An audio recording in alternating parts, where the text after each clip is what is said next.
రైతు మరియు ముగ్గురు కుమారులు. ఒక చిన్న గ్రామంలో వెంకటరామయ్య అనే వృద్ధ రైతు ఉండేవాడు. అతనికి ముగ్గురు కుమారులు, రాముడు, కృష్ణుడు, లక్ష్మణుడు. వారు శారీరకంగా బలంగా ఉన్నా, మనసులో మాత్రం ఎప్పుడూ కలిసుండేవారు కాదు. చిన్న విషయానికి గొడవలు, తగాదాలు చేసుకుంటూ గడిపేవారు. వెంకటరామయ్య చాలా కష్టపడి సంపాదించిన పంట భూమి, పశువులు, ఒక చిన్న ఇల్లు ఉన్నాయి. కాని తన కుమారుల ఈ విభేదాలను చూసి, తాను మరణించిన తరువాత వారు ఎలా జీవిస్తారో అని ఆందోళన చెందేవాడు. ఒక రోజు ఆయన తన ముగ్గురు కుమారులను పిలిచాడు. బిడ్డలు, నేను మీకు ఒక పాఠం చెప్పాలి. రేపు ఉదయం అందరూ పొలానికి రండి, అని చెప్పాడు. మరుసటి రోజు ఉదయం, రైతు తనతో పాటు ఒక బొంకుల కట్ట తీసుకొచ్చాడు. ఆయన కుమారులకు చెప్పాడు, ఈ బొంకుల కట్టను మీరు విరిచేయండి.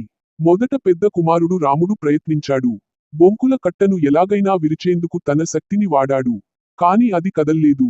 తరువాత మధ్య కుమారుడు కృష్ణుడు, చివరగా చిన్న కుమారుడు లక్ష్మణుడు ప్రయత్నించారు. ముగ్గురూ విఫలమయ్యారు. వెంకటరామయ్య మెల్లగా ఆ కట్టను విప్పి, ఒక్కొక్క బొంకు విడిగా ఇచ్చాడు. ఇప్పుడు వీటిని విరిచేయండి, అన్నాడు. ముగ్గురూ ఒక్క క్షణంలోనే విరిచేశారు. తండ్రి చిరునవ్వుతో చెప్పాడు, ఇదే జీవితం యొక్క రహస్యం. మీరు విడిగా ఉంటే, ఒక్కొక్క బొంకులా సులభంగా విరిగిపోతారు. కానీ కలిసుంటే, ఎవరూ మిమ్మల్ని ఓడించలేరు. నేను లేని తరువాత మీరు కలిసే ఉండాలి. మీ మధ్య ప్రేమ, సహకారం ఉంటే, మీ ఆస్తి, మీ కుటుంబం సురక్షితంగా ఉంటుంది. ఆ మాటలు కుమారుల మనసుల్లో లోతుగా ముద్రపడ్డాయి.